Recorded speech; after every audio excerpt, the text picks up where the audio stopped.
Hello, welcome back to my another recipe video. আর আপনাদের দেখাবো ব্ল্যাক চিকেন। প্রথমে গোলমরিচ, ধনে এবং গোটা গরম মশলা ভালো করে থেতো করে নিতে হবে। কাঁচা ভালো করে মিহি করে গুঁড়ো করতে হবে না।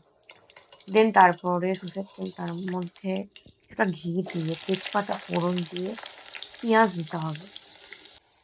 পেঁয়াজ ভাজা ভাজা হয়ে এলে আদা বাটা, রসুন বাটা দিয়ে ভালো করে কষিয়ে নিয়ে তার মধ্যে অল্প হলুদের গুঁড়ো, এখানে হলুদের গুঁড়োটা একটু বেশি দিয়ে ফেলেছিলাম, তো আপনারা একটু কম দেবেন।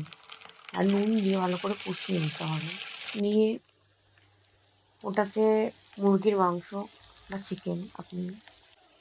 চিকেন দিয়ে ওটাতে ঘষে রাখা টমেটো, দুটো টমেটো নিয়েছি আমি এখানে, টমেটো দেখাতে ভুলে গিয়েছি, দিয়ে তার মধ্যে এটা বানিয়ে রাখা মশলাটা দিয়ে থেতো করে রাখা শুকনো লঙ্কা বাটা আপনারা দিয়ে এখন ঢেকে রেখে কষিয়ে নেবেন।